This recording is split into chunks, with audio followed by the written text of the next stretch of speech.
아멘. 우리 아름다운 찬양으로 하나님께 영광 돌려주신 우리 스랍 찬양대 여러분께 감사합니다. 주가 은혜로 이끄시리라는 이 찬양 고백처럼 우리의 모든 삶을 이끌어 주시는 주님을 의지하는 저와 여러분이 되기를 주님의 이름으로 축복합니다. 아멘. 네, 우리 다시 한번 우리 옆 사람이랑 인사하겠습니다. 주님의 이름으로 환영하고 축복합니다. 네, 오늘 주 예배 오신 여러분들 주님의 이름으로 환영하고 축복합니다. 오늘 말씀의 제목에는 폭포가 들어가 있습니다. 제가 왜 이 폭포를 주제로 정했냐면 절벽에서 엄청난 양의 물이 떨어지는 그 모습이 마치 하나님이 우리에게 부어주시는 은혜와 같기 때문입니다. 고린도후서 9장 8절 말씀에 보면 이렇게 기록되어 있습니다. 우리 같이 함께 합독하겠습니다. 하나님이 능히 모든 은혜를 너희에게 넘치게 하시나니 이는 너희로 모든 일에 항상 모든 것이 여러분 보십시오. 적당히도 아니고 충분히도 아니고 심지어 가득 채워지고 나서 멈춰지는 것이 아니라 넘칠 정도로 부어주시는다라는 것입니다. 3대 폭포라고 불려지는 나이아가라 폭포가 있습니다. 이 나이아가라가 1분에 떨어지는 물의 양을 측정해 보면 약 16만 8천 톤입니다. 이 양이 어느 정도냐면 우리 욕조를 생각했을 때 약 한 100만 개가 한 번에 채워지는 양입니다. 그 폭포의 영상을 제가 가져왔습니다. 우리 1분 동안 잠시 그 모습을 함께 감상해 보겠습니다.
네, 여러분 잘 보셨나요?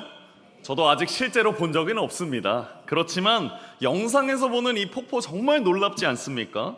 제가 아까 말씀드렸지만 나이아가라 폭포에는 1분에 정말 많은 양의 물이 떨어집니다. 이 양이 한 번 흐르고 만 것이 아니라 수천 년 동안이나 같은 장소에 쏟아지고 있으니 마치 이것이 내 삶에 부어지고 있는 은혜와 같다라는 묵상을 오늘 말씀을 보면서 하게 됐습니다. 여러분, 이 나이아가라 폭포, 여기에는 한 가지 특징이 하나 있습니다. 자막처럼요, 나이아가라 폭포에는 생명력이 있습니다. 나이아가라 폭포는 물이 하도 많이 떨어져서 사시사철 물안개, 물보라가 일어나 있습니다. 그러면 그 물보라로 인해서 주변 생태계가 형성이 되고 그곳에 북미 최초로 중요 조류지역 370종 이상의 다양한 새들이 거기에 서식하고 있습니다. 폭포가 그 주변에 있는 모든 땅과 생물들에게 생명력을 불어넣고 있는 것입니다. 여러분, 은혜도 마찬가지이지 않겠습니까? 자막처럼 하나님이 주시는 그 은혜는 우리 영혼과 삶에 계속해서 생명력을 불어넣습니다. 심지어 그 은혜로 인하여서 내 주변에 있는 사람마저 살아나는 놀라운 일들이 은혜로부터 시작됩니다. 그러므로 우리가 받은 이 은혜는 놀라울 수밖에 없는 은혜입니다. 그래서 오늘 말씀 속에서 내 삶에 얼마나 많은 은혜가 있는지, 넘치도록 부어지고 있는지 살펴보고 나는 그 속에 잠겨 있는가를 오늘 말씀을 통해서 함께 살펴보고자 합니다. 오늘 본문에서는 요셉이라는 청년이 등장합니다. 그는 인생에 있어서 3번이나 구덩이 속에 빠집니다. 첫 번째 구덩이에서는요, 형들에 의하여서 던져졌던 다음 자막과 같은 구덩이입니다. 그가 형들을 만나기 위해서 도단이라는 지역에 가게 되었습니다. 거기서 형들이 그 요셉을 발견하고 평소에 시기감을 갖고 있는 형들이 요셉의 채색 옷을 벗겨서 그를 도단 지역에 있는 물이 없는 우물에 가둬둡니다. 창세기 37장 22절에 보시면 그의 형들 중에 한 명이었던 르우벤이 이렇게 말했습니다. 우리 같이 함께 합독하겠습니다. 르우벤이 또 그들에게 이르되 피를 흘리지 말라. 그를 광야 그 구덩이에 던지고 손을 그에게 대지 말라 하니. 보십시오. 성경은 그가 형들에 의하여서 어디에 빠졌다라고 기록하고 있습니까? 광야 그 구덩이라고 되어 있습니다. 여러분, 다음 사진을 보십시오. 이 왼쪽에 보시면 2024년도에 촬영한 도단 지역입니다. 여러분도 지금 보고 계시는 것처럼 지금도 농사가 계속될 정도로 이 도단이라는 지역은 이스라엘에서 가장 비옥한 평야였습니다. 그 장소는 옛날이나 지금이나 광야가 아니었습니다. 하지만 성경은 뭐라고 기록하고 있습니까? 그가 광야 그 구덩이에 빠졌다라고 기록합니다. 왜 성경은 이렇게 기록하고 있을까요? 여기에서의 이 광야는 지리적인 것을 의미하는 것이 아니라 상징적인 의미로 사용되고 있기 때문입니다. 요셉이 형들에 의하여서 구덩이에 던져졌고 앞으로 그의 인생이 광야로 들어가게 되는 것을 비유적으로 표현하고 있는 것입니다. 정말 이 말씀대로 이후부터 요셉의 인생은 광야와 같은 인생을 살게 됩니다. 다음 그림처럼 이후에도 미디안 사람들이 구덩이에 빠져 있는 요셉을 보디발의 집의 노예로 팔아버립니다. 한순간에 형들에 의하여서 자신의 모든 신분이 자유인에서 노예로 전락해버린 요셉입니다. 노예는 절대 자신의 힘으로 신분을 벗어날 수 없기 때문에 요셉은 자신의 힘으로 절대 빠져나올 수 없는 구덩이에 던져진 것입니다. 그리고 미디안 사람들에 의하여서 팔려버린 이 요셉이 향한 곳, 그 두 번째 구덩이가 보디발의 집입니다. 다음 그림처럼요, 보디발의 집이 그가 던져졌던 두 번째 구덩이였습니다. 그런데 이 보디발의 집에서 요셉이 하나님의 은혜로 인정받기 시작하는데 그 타이밍에 어떤 일이 일어납니까? 보디발의 아내가 그에게 누명을 씌워버립니다. 그러면서 그가 세 번째 구덩이, 왕의 감옥으로 갇히게 되었습니다. 여러분, 이처럼 요셉은 세 번이나 삶의 구덩이에 빠집니다. 그가 빠진 구덩이는 각기 달랐지만 다음 그림처럼 한 가지 공통점이 있습니다. 우리 같이 한번 읽어보겠습니다. 다른 사람에 의해. 보십시오. 요셉이 어떤 실수를 하거나 어떤 잘못을 하거나 그런 걸로 인하여서 구덩이에 빠진 것이 아니라 누군가에 의하여서 구덩이에 빠졌다라는 것입니다. 여러분, 자신의 잘못으로 인해서 구덩이에 빠지더라도 속상하고 슬픈 일인데 다른 사람에 의하여서 구덩이에 던져졌다? 얼마나 억울하고 슬펐겠습니까? 심지어 하나님이 그를 떠났기 때문에 구덩이에 빠진 것도 아닙니다. 성경은 계속해서 요셉에게 하나님이 그와 함께 하셨다라고 기록하고 있습니다. 하나님이 그와 함께 하셨음에도 불구하고 그는 구덩이에 빠졌던 것입니다. 그렇다면 하나님이 요셉과 함께 하시면서 무엇을 하셨는지 우리 본문인 창세기 39장 23절 말씀을 보며 우리 다시 살펴보겠습니다. 함께 합독하겠습니다. 간수장은 그의 손에 맡긴 것을 요셉과 함께 하심이라. 여호와께서 그를 범사에 형통하게 하셨더라. 아멘. 여러분, 여호와께서 그를 범사에 어떻게 하셨더라 라고 기록합니까? 형통하게 하셨다라고 말씀하십니다. 그런데 여러분 보십시오. 세상적인 기준으로 볼 때 하나님이 요셉을 형통하게 하셨다라면 애초에 그가 구덩이에 빠지지 않아야 되지 않겠습니까? 혹은 애초에 빠질 만한 구덩이를 미리 알려주시거나 그 구덩이에 빠지지 않도록 피해가게 해주시는 것이 보통 사람들이 기대하는 형통이지 않겠습니까? 그러나 요셉은 구덩이를 단 한 개도 피하지 못했습니다. 인생의 깊은 구덩이를 만날 때마다 족족이 다 빠져버렸습니다. 자신이 잘못해서도 아니고 다른 사람에 의하여서 던져져고 말았습니다.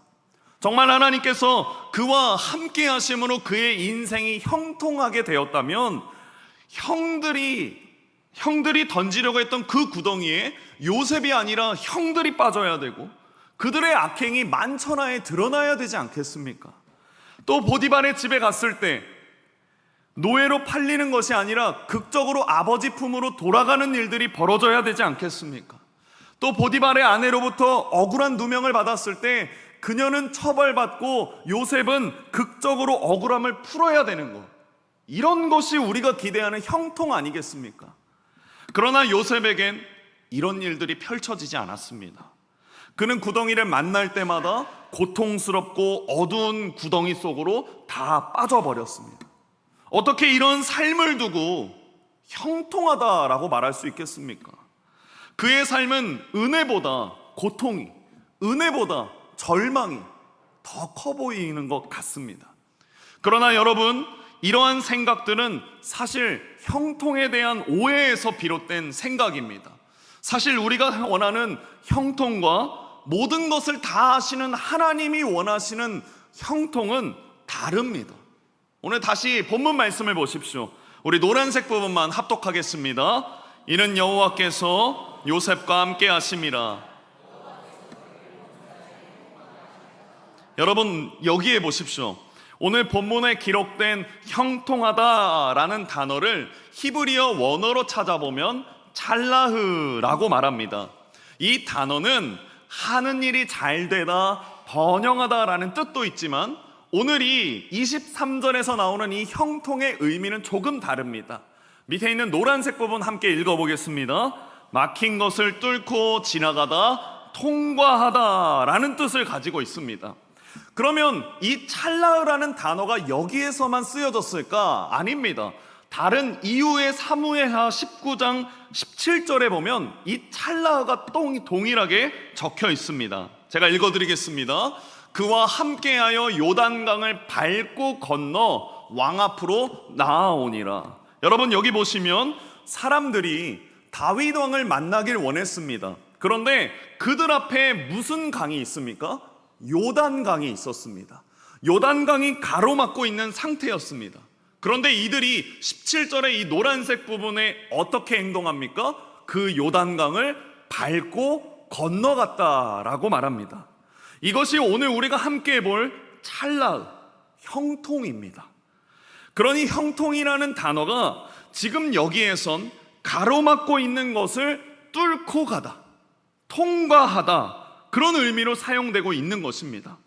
그러면 오늘 우리가 읽은 하나님께서 요셉과 함께 하셔서 그의 삶이 형통하였더라 라는 그 말씀을 우리는 뚫고 가다, 통과하다의 의미로 다시 한번 읽어보도록 하겠습니다. 23절 말씀입니다. 우리 스크린을 보면서 함께 노란색 부분만 합독하겠습니다. 이는 여호와께서 요셉과 함께 하심이라. 여호와께서 그를 범사에 뚫고 가게 하셨더라. 아멘. 여러분, 하나님이 요셉과 함께 하시면서 그에게 주셨던 형통을 보십시오. 구덩이를 피해가는 것이 아니었습니다. 그의 인생에 있어서 앞길을 가로막고 있는 것을 만나지 않게 하신 것도 아니었습니다. 인생에 막힘이 없고 장애물도 없고 하는 일마다 잘 풀려가는 것, 그것도 아니었습니다. 어떤 형통의 삶이었느냐? 구덩이를 뚫고 나가게 해주시는 찰나흐의 은혜를 그에게 부어주셨던 것입니다.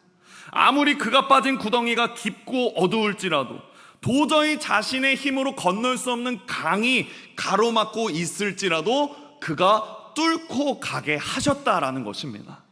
그런 의미에서 요셉은 정말 형통한 사람이었습니다. 그는 3번이나 구덩이에 빠졌지만 그 구덩이 속에서 부정하지도 않고 좌절하지도 않고 하나님이나 다른 사람을 원망하지도 않았습니다. 다시 오늘 본문의 노란색 부분을 보십시오. 이는 여호와께서 요셉과 함께 하심이라. 하나님이 그와 함께 하시니까 그는 구덩이를 차례차례 뚫고 지나갔던 것입니다. 형들에 의해 빠졌던 그 도단 지역에 있는 구덩이부터 시작해서 보디발의 아내 때문에 억울하게 갇혀 있었던 감옥에서부터 그 모든 구덩이들을 다 뚫고 앞으로 나아갔던 것입니다. 여러분, 하나님이 우리와 함께 하시며 우리에게 주시는 형통에는 구덩이를 피해가는 것이 아니라 뚫고 지나가게, 통과할 수 있게 해주시는 것입니다. 여러분, 오늘날 우리도 자막처럼 구덩이에 빠질 때가 많이 있습니다. 질병의 구덩이, 재정의 구덩이, 가정의 구덩이, 관계의 구덩이, 자존감의 구덩이, 너무나 고통스럽고 혼자 힘으로는 빠져나갈 수 없는 그 구덩이에 빠졌을 때 우리의 마음은 참 괴롭습니다. 그래서 간신히 구덩이에서 빠져나오면 또 다른 구덩이 속으로 들어가게 되고, 또 다른 어려움이 찾아오면 그 어려움에서 낙심하게 됩니다. 그때 마음속에 어떤 생각이 찾아옵니까?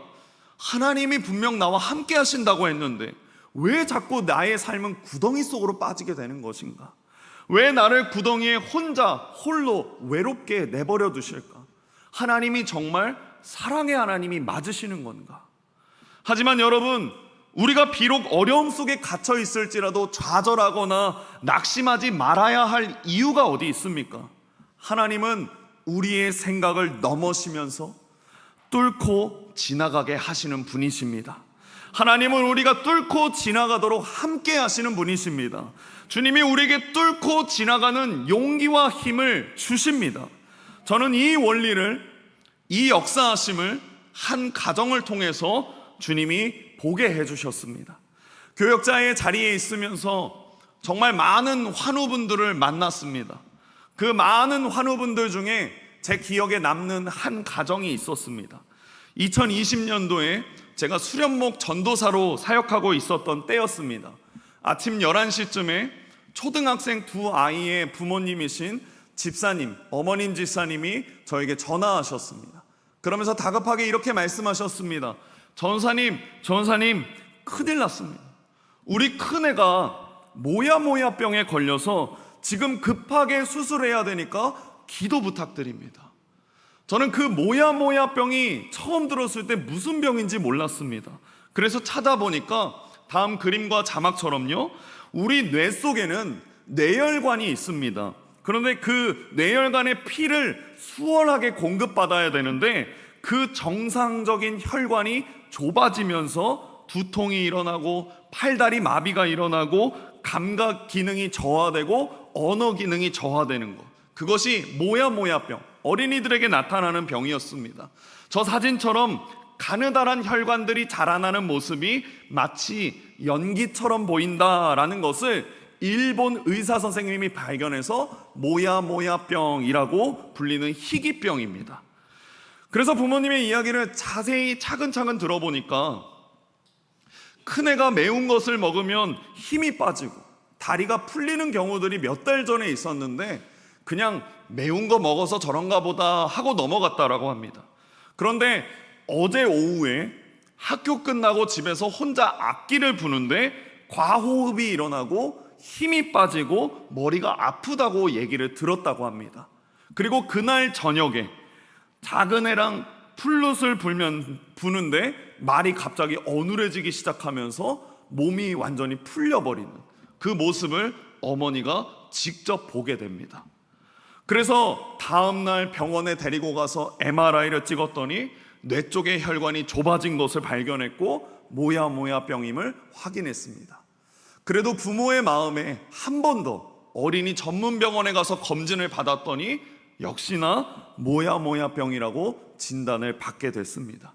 무조건 수술해야 되는 상태에서 저에게 급하게 전화하신 겁니다. 여러분, 이 수술이 비교적 쉬운 수술이라고는 하지만 모야모야병은 평생 관리해야 되는 병입니다. 심지어 이 가정은 너무나도 열악한 가정이어서 많은 비용을 감당하기 어려운 상황이었습니다. 갑작스럽게 희귀병이 찾아오고 불안하고 초조해지는 이 부부를 위해 잠시나마 큰 아이를 위해 기도해 줬습니다. 그리고 수술이 끝나고 다행히도 다음날 혈관이 잘 자라나고 수술이 잘 된 부분을 보면서 그 다음 주쯤에 부모님이 교회에 와서 예배 드릴 때 참 감사하다라는 생각을 하게 됐습니다. 그런데 1년 뒤에 또다시 연락이 왔습니다. 첫째는 잘 관리되고 첫째 정상적으로 잘 지내고 있는데 이번에는 둘째 아이가 똑같이 모야모야병을 판정받은 겁니다. 두 분이 둘째 소식은 직접 저에게 찾아오셔서 얘기해 주시는데 첫째 때보다 더 어둡고 지쳐 보였습니다.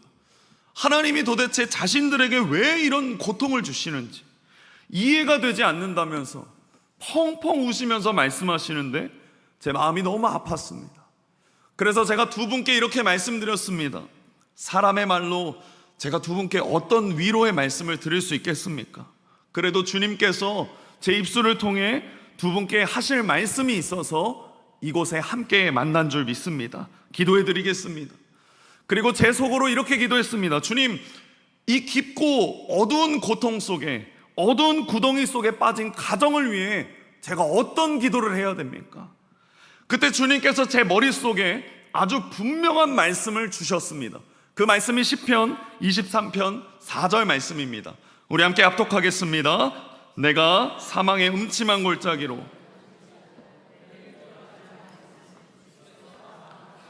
보십시오. 내가 사망의 음침한 골짜기로 다닐지라도 해를 두려워하지 않을 것은 주께서 나와 함께 하심이라.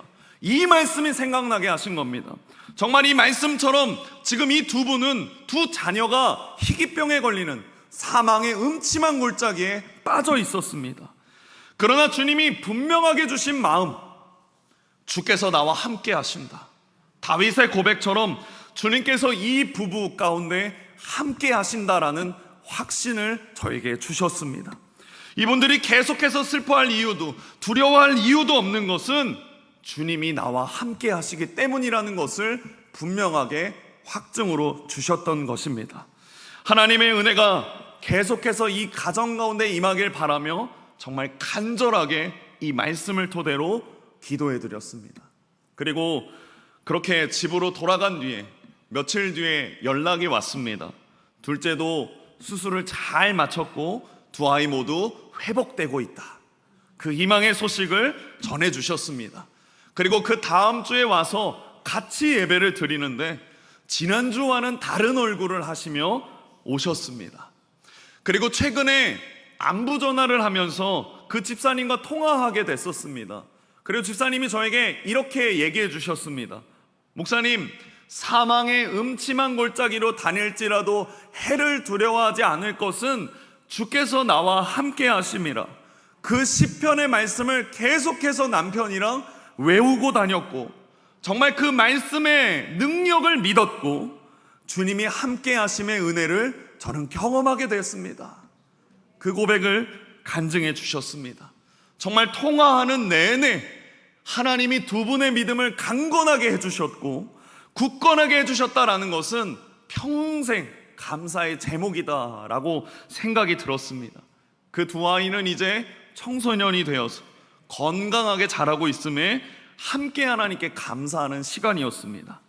여러분, 그분들의 모습을 보면서 저는 생각했습니다.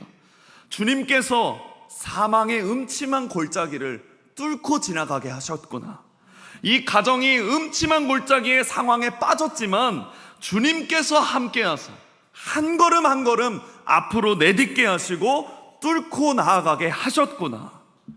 여러분, 하나님이 함께 하시면 우리의 삶에 구덩이가 있을지라도 골짜기가 있을지라도 뚫고 지나가게 하십니다. 통과하게 하십니다. 하나님은 모든 어려움과 역경을 분명하게 돌파해 나가게 하십니다. 내 삶이 구덩이에 빠지면 형통하지 않은 것이고 내 삶이 구덩이에 안 빠지면 형통한 것이 아닙니다. 오직 형통의 기준은 다음 자막처럼 하나님이 함께 하심에 달려 있습니다. 하나님께서 우리와 함께 하신다면 우리 인생에 뚫지 못할 구덩이는 전혀 없습니다. 하나님이 우리와 함께 하신다면 건너지 못할 구덩이는 아예 없습니다. 홍해마저 가르시고 그곳에 길을 내시는 주님께서 우리 앞에 있는 모든 종류의 구덩이, 질병, 재정, 가정, 관계 모든 문제를 뚫고 가게 하시는 줄 믿습니다. 그런데 여러분, 오늘 말씀의 제목을 다시 한번 보십시오. 제가 부제목에 이렇게 기록해 두지 않았습니까? 은혜의 폭포 그 속에 잠겨라. 하나님이 우리에게 주시는 은혜는 폭포와 같습니다. 생명력이 있고 그 은혜는 우리에게 있어서 감사를 무한히 일으킵니다. 그런데 그 은혜가 아무리 부어지고 부어져도 내 마음이 닫혀 있으면 어떻게 되겠습니까? 주님이 주시는 은혜의 힘은 상상을 초월하지만 우리의 마음의 문이 열려야 하고 그 은혜에 잠겨야 비로소 은혜의 삶을 살 수 있습니다. 왜 우리가 주님의 은혜에 잠겨야 합니까? 라고 묻는다면 저는 이렇게 말씀드리고 싶습니다. 그 은혜에 잠기는 과정이 하나님의 뜻을 이루어가는 순간이기 때문입니다. 여러분, 왜 우리가 은혜 속에 잠겨야 되는가? 그 순간에 하나님의 뜻을 이루어갈 수 있기 때문입니다. 제가 이 원리는 구약 성경의 여호수아서를 통해서 더 확실하게 볼 수 있었습니다. 여호수아와 그리고 당시를 기록한 그림을 보며 제가 이 원리를 설명드리겠습니다. 이 그림을 보십시오. 여호수아 3장에 보면 이스라엘 백성들이 요단강을 건너는 이야기가 적혀 있습니다.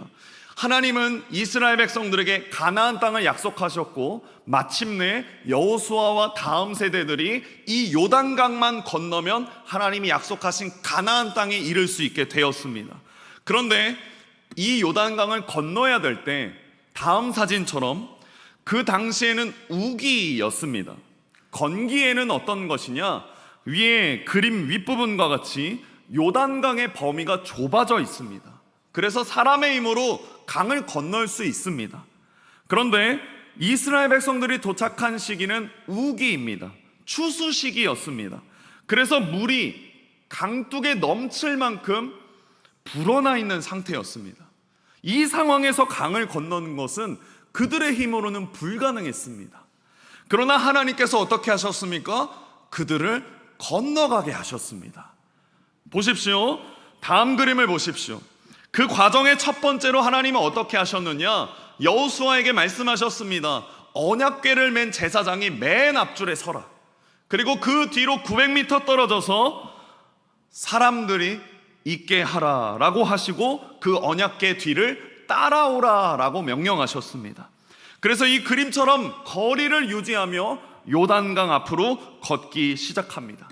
그리고 그때 여호수아가 이렇게 말합니다. 3장 13절 말씀 우리 함께 합독하겠습니다. 온 땅의 주 여호와의 궤를 맨 제사장의 발바닥이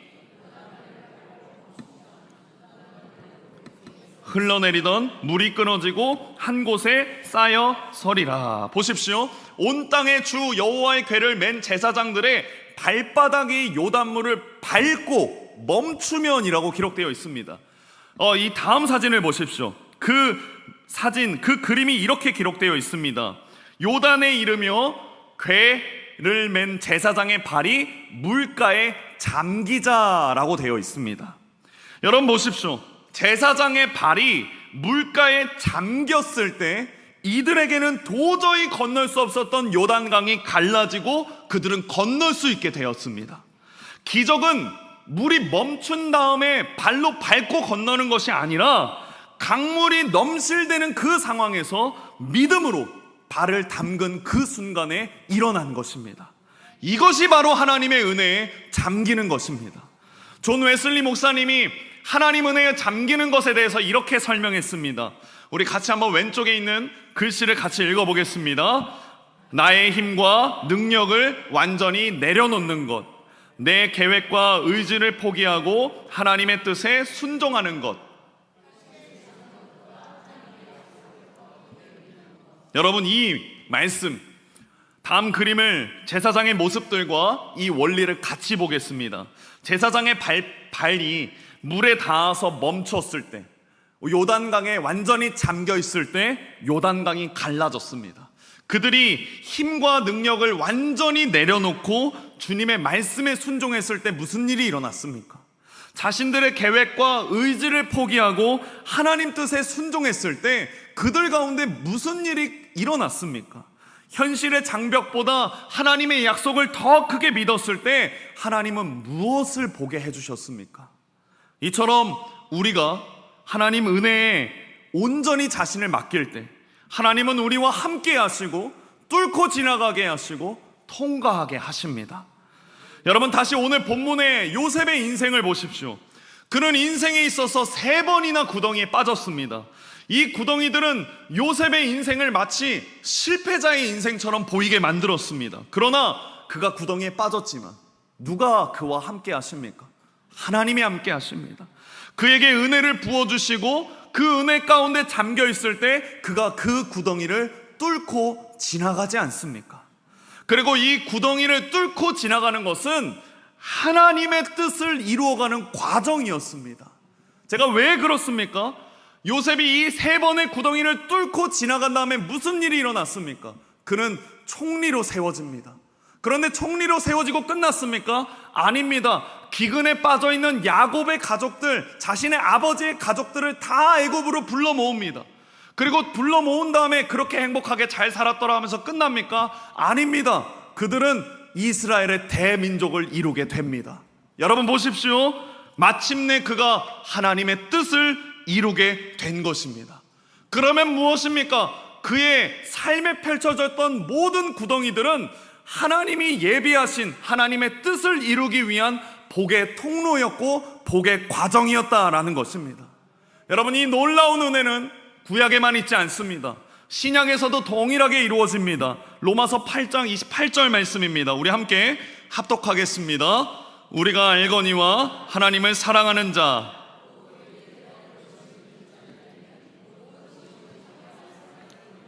보십시오. 하나님이 우리의 좋은 것으로만 선을 이룬다라고 하지 않으셨습니다. 색깔로 표시된 것처럼 모든 것으로 선을 이루시는 분이 하나님이십니다. 내 삶의 문제들, 내 삶의 어려움들, 그 모든 것도 선으로 바꾸시고 하나님의 뜻을 이루는 복의 통로로 사용하시는 분이 하나님이십니다. 하나님은 정말 모든 것을 사용하시는 전능하신 하나님이십니다. 그러니 내 삶에 나쁜 것들이 많다고 해서 좌절할 필요가 뭐 있겠습니까? 내 삶에 절망스러운 상황들이 연속적으로 펼쳐진다고 해서 그 삶이 정말 저주받았습니까? 구덩이 속에 있을지라도, 음침한 골짜기에 있을지라도 주님이 함께 하신다는 사실을 잊지 마십시오. 그리고 주님은 우리에게 용기와 담대함을 허락하십니다. 주님과 함께 뚫고 지나가십시오. 통과하십시오. 그리고 합력하여서 선을 이루는 축복의 통로, 하나님의 은혜의 통로가 되기를 주님의 이름으로 축복합니다. 말씀을 맺겠습니다. 여러분, 다음 자막처럼 하나님이 주시는 은혜는 폭포와 같이 끝없이 우리에게 쏟아지고 있습니다. 그 은혜에 깊이 잠기십시오. 주님은 그 은혜에 잠긴 자들에게 뚫고 지나가는 능력을 허락하십니다. 여러분이 구덩이에 빠질 때마다 그것을 통과할 수 있는 지혜를 허락하십니다. 특별히 어떤 일이 있을지라도 주님이 동행하시고 길을 열어주십니다. 우리의 삶을 짓누르는 구덩이가 보이고 그 속에 내가 있는 것 같고 내 힘으로는 건널 수 없어 보이는 요단강이 보이십니까? 두려워하지 마십시오. 믿음으로 여러분의 발을 하나님 은혜에 잠기게 하십시오.